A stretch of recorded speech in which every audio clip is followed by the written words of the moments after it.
शाहरुख खान ने सबको 1000 करोड़ की आदत लगा दी है। तो अब जब भी कोई मूवी 100 करोड़ कमाती है तो पीपल लाइक ये कौन सी बड़ी बात हो गई। लेकिन बड़ी बात है ब्रो, वो भी तब जब वो मूवी फीमेल सेंट्रिक हो, क्योंकि एक तो बॉलीवुड में कोई फीमेल वाली मूवीज बनाता नहीं है, और अगर बनाते हैं तो वो फ्लॉप हो जाती है। फॉर एग्जाम्पल कंगना दीदी को ले लो, उन्होंने कितनी कोशिश की हीरो बनने की लेकिन नहीं चली, तो फाइनली उनके पास नो ऑप्शन बचा बट पॉलिटिक्स। सीधी बात, female centric 100 crore male centric 1000 crore के बराबर है, क्योंकि ऑब्वियसली जब जवान पठान 1000 करोड़ कमाती है तो उनका बजट भी 300 और 400 करोड़ में जाता है। मेरे सामने कोई भी हीरो टिक नहीं सकता। तो 20 करोड़ में बनने वाली मूवी अगर 100 करोड़ कमा ले, वो भी फीमेल सेंट्रिक, तो बताओ बड़ी बात हुई कि नहीं? ये बड़ी अच्छी बात कही आप। बात अगर क्रू मूवी की बजट की करे तो ऑफिशियली इट्स 75 करोड़, लेकिन इसमें भी अगर करीना तब्बू और कृति सैनन की हाई फाई फीस को हटा दे so it would be approx 20 to 25 crore only. वैसे Crew is not the only female leading movies जिसने अब तक वर्ल्ड वाइड 100 करोड़ की कमाई की हो। फिर यार इस मूवी में ऐसा क्या खास है कि सभी लोग इसे लेकर पागल हुए जा रहे हैं? क्या सिर्फ इसीलिए कि इसमें तब्बू, करीना और कृति सैनन एक साथ है? No no no, there is more to it. अब तक बॉलीवुड में जितनी भी फीमेल सेंट्रिक मूवीज बनी हैं, क्रू उन सभी से एकदम अलग है। I'll tell you how, बहुत ही गहरी बात है, वीडियो एंड तक जरूर देखना। बॉलीवुड में फीमेल रिप्रेजेंटेशन को लेकर मुझे एक बहुत ही famous English novelist John Berger का एक आर्ट क्रिटिक को लेकर जो उन्होंने कोट लिखा था वो याद आ जाता है कि men act, women appear, men watch and women watch themselves being watched। यार बॉलीवुड में ना हमेशा से ही मेल डोमिनेशन रहा है, जहाँ पर हीरो का बस एक ही काम है थोड़ा बहुत लड़ना झगड़ना और खूब सारा हीरोइन को घूरना, और हीरोइन का सिर्फ एक ही काम है बस खड़े रहना और खुद को घुरवाना। She just appears in the movie with no relevancy। अब जब इस बात का लोगों ने शिकायत करना शुरू किया तो बॉलीवुड लेकर आ गया फीमेल सेंट्रिक मूवी। देखो बॉलीवुड में अगर फीमेल लीडिंग मूवी की बात आती है तो सबसे पहले वो मूवी थी मदर इंडिया, जो कि 1957 में आई थी।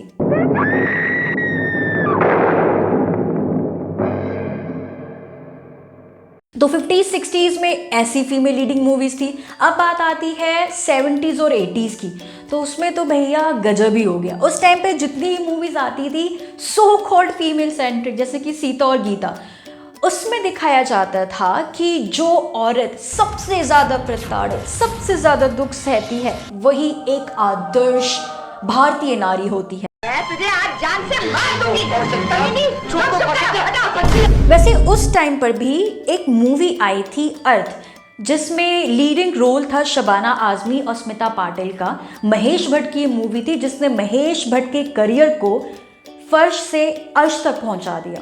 इस मूवी में महेश भट्ट दिखाते हैं कि इसमें जो लीडिंग एक्ट्रेस है शबाना आजमी, वो अपनी लाइफ की मीनिंग को पूरा करने के लिए किसी भी मर्द पे डिपेंडेंट नहीं है। अब उसका हस्बैंड उसको चीट कर देता है तो वो उसको डाइवोर्स दे देती है। फिर बाद में उसे उसका फ्रेंड ऑफर करता है कि मैं तुम्हारा साथ देता हूँ, तुम मेरे से शादी कर लो। अब टिपिकल बॉलीवुड मूवी होती तो वो बंदी उसके ऑफर को एक्सेप्ट कर लेती, लेकिन अर्थ में डिफरेंट क्या होता है कि वो उसको भी रिजेक्ट कर देती है।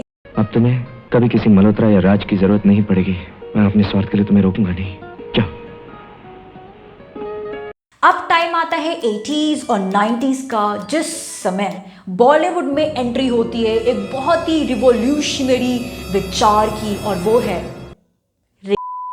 अब 1994 की मूवी लाडला देख लो, स्टारिंग श्रीदेवी एंड अनिल कपूर।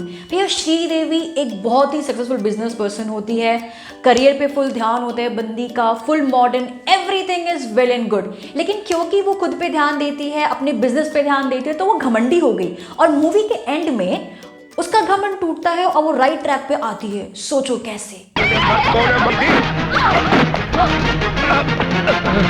तुम्हारी जगह अगर तुम्हारे घर की नौकरानी भी होती तो उसे भी मैं जरूर बचाता।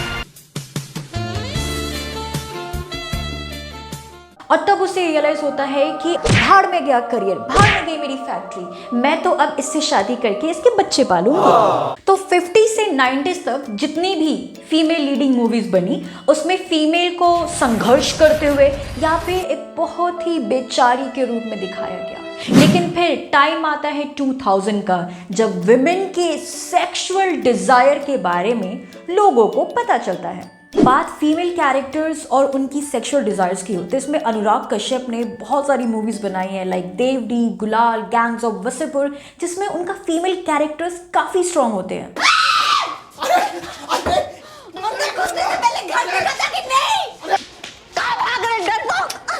लेकिन फिर भी उनकी वो सारी मूवीज मेल सेंट्रिक ही होती है। नाउ सीधा 2000 में ही विमेन सेक्सुअल डिजायर को लेकर तबू की one of the best movies release होती है, दैट इज अस्तित्व। अब इस मूवी की स्टोरी बहुत ही इंटरेस्टिंग है, जिसमें हस्बैंड को पता चलता है कि वो पिछले 20 सालों से जिसे अपना बेटा मान रहा है वो उसका नहीं, उसकी वाइफ और उसकी वाइफ के म्यूजिक टीचर का बेटा है। अब जब इस बात की पोल खुलती है तो इंस्टेड ऑफ डरना एंड शर्माना, Tabu stand strong. She is like 2 साल में तुम 2 महीने नहीं रहे हो घर में श्री, हमेशा बाहर रहते हो तुम, कभी मॉरिशस, कभी सिंगापुर, कभी कोलंबो, कभी पता नहीं कहाँ। तुम्हारे टूर्स बन ही नहीं होते श्री, अकेलापन खाने को आता है मुझे श्री। अब इसके बाद तो भाई विमेन और फेमिनिज्म के नाम पर उसमें सेक्स को जबरदस्ती घुसेड़ कर ऑडियंस को बेचने का व्यापार सा शुरू हो गया। अब जैसे आप लड़कों को मूवीज में नॉर्मल दिखाते हो, why not girls? Crew is the very first all female comedy movie जिसे ऑडियंस से इतना ज्यादा प्यार मिल रहा है। प्लस इसमें वो जबरदस्ती का फेमिनिज्म, सेक्स और गैज़म और न जाने क्या क्या ठूसने की कोशिश नहीं की है।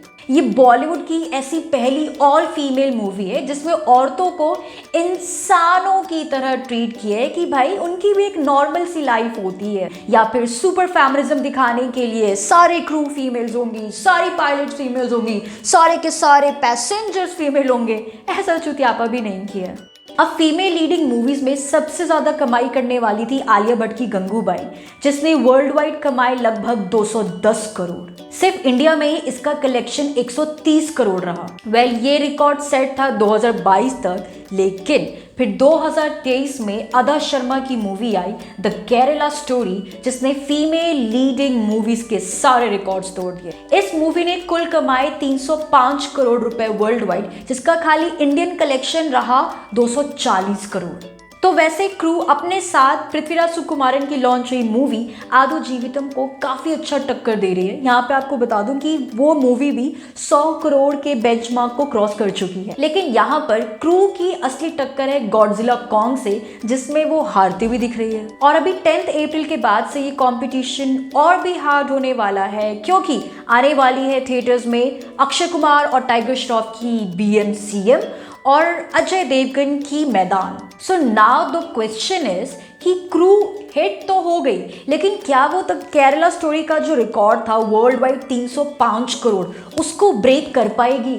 अब क्रू की तरह भी कई सारी ऐसी फीमेल मूवीज रही हैं जिन्होंने वर्ल्ड वाइड तो 100+ करोड़ की कमाई की है, लेकिन इंडिया में वो 70-80 तक की सिमट कर रह गए, जैसे कहानी, the dirty picture, Piku, Neerja और द वीरे दी वेडिंग। वैसे तुम्हें क्या लगता है ये बॉलीवुड की पहली ऑल फीमेल कॉमेडी मूवी कितना कमाएगी? कमेंट में हमें लिखकर बताओ। इसके अलावा मैदान वर्सेस BM-CM की इस फाइट में किसकी होगी जीत, इस पर भी एक बहुत इंटरेस्टिंग वीडियो बनाया, तुम्हें यहाँ पर दिख रहा होगा, you can click and watch it. जाने से पहले लाइक और सब्सक्राइब जरूर कर देना। Peace out.